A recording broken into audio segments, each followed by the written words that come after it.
അപ്പോൾ നമ്മൾ ഇന്നലെ പറഞ്ഞു നിർത്തിയത് എന്താണ് ട്രഡീഷണൽ മാർക്കറ്റിങ്ങും ഡിജിറ്റൽ മാർക്കറ്റിങ്ങും തമ്മിലുള്ള വ്യത്യാസം എന്ന് ഇന്ന് നോക്കാനല്ലേ പറഞ്ഞത്. ഓക്കെ, അപ്പോൾ എന്താണ് ട്രഡീഷണൽ മാർക്കറ്റിംഗ്? ട്രഡീഷണൽ മാർക്കറ്റിംഗ് എന്ന് പറയുന്നത് നമ്മൾ ടി വിയിൽ പരസ്യം ചെയ്യുന്നത്, അതുപോലെ ന്യൂസ് പേപ്പറിൽ, അതുപോലെ നോട്ടീസൊക്കെ അടിച്ചിട്ട് നമ്മൾ അഡ്വർടൈസ്മെൻറ്റ് കൊടുക്കുന്നത്, നമ്മുടെ ബിസിനസ്സിന് അഡ്വർടൈസ്മെൻറ്റ് കൊടുക്കുന്നതിനാണ് നമ്മൾ എന്ത് പറയുക, ട്രഡീഷണൽ മാർക്കറ്റിംഗ് എന്ന് പറയുക.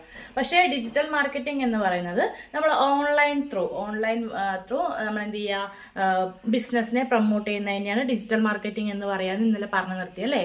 അപ്പം നമുക്ക് ട്രഡീഷണൽ മാർക്കറ്റിങ്ങിന്റെ ഗുണങ്ങളും ദോഷങ്ങളും എന്തൊക്കെയാണെന്നുള്ളത് നോക്കാം. ട്രഡീഷണൽ മാർക്കറ്റിംഗ് എന്ന് പറഞ്ഞു കഴിഞ്ഞാൽ ഗുണം എന്താണെന്ന് പറഞ്ഞു കഴിഞ്ഞാൽ നമുക്ക് ലോക്കലി അത്യാവശ്യം നല്ലൊരു ട്രസ്റ്റ് ഉണ്ടാവും. പക്ഷേ നമുക്ക് നമ്മൾ ഉദ്ദേശിക്കുന്ന ടാർഗറ്റ് ചെയ്യുന്ന ഓഡിയൻസിലേക്ക് എന്ത് ചെയ്യില്ല, എത്താൻ വേണ്ടിയിട്ട് ട്രഡീഷണൽ മാർക്കറ്റിംഗ് ഒരിക്കലും ഹെൽപ്പ് ചെയ്യില്ല. കാരണം നമ്മളൊരു ബ്യൂട്ടി പാർലറിന്റെ അഡ്വർടൈസ്മെന്റ് നമ്മൾ ന്യൂസ് പേപ്പറിൽ ആഡ് കൊടുക്കുകയാണെന്ന് വെച്ചോ, നമുക്ക് ഒരു 18 വയസ്സ് മുതൽ 65 വയസ്സ് വരെയുള്ള എല്ലാ ഓഡിയൻസും എന്ത് ചെയ്യും, ബ്യൂട്ടി പാർലറിന്റെ ആഡ് കാണും. അപ്പോൾ അതിൽ എത്രത്തോളം കൺവേർഷൻ ഉണ്ടാവും എന്നുള്ളത് നമുക്ക് പറയാൻ വേണ്ടി പറ്റില്ല അല്ലേ. പക്ഷെ ഓൺലൈൻ ത്രൂ ആണെങ്കിലോ, ഡിജിറ്റൽ മാർക്കറ്റിംഗ് ആണെങ്കിലോ, നമുക്ക് കറക്റ്റ് ആയിട്ടുള്ള ഓഡിയൻസിനെ നമുക്ക് എന്ത് ചെയ്യാൻ വേണ്ടി പറ്റും, ടാർഗറ്റ് ചെയ്തിട്ട് അവർക്ക് മാത്രം ബ്യൂട്ടി പാർലറിന്റെ ആഡ് കാണാൻ വേണ്ടിയിട്ട് പറ്റും. അപ്പോൾ ഇത്രയാണ് ട്രഡീഷണൽ മാർക്കറ്റിങ്ങും ഡിജിറ്റൽ മാർക്കറ്റിങ്ങും തമ്മിലുള്ള വ്യത്യാസം. ഓക്കെ, ബൈ, നാളെ കാണാം.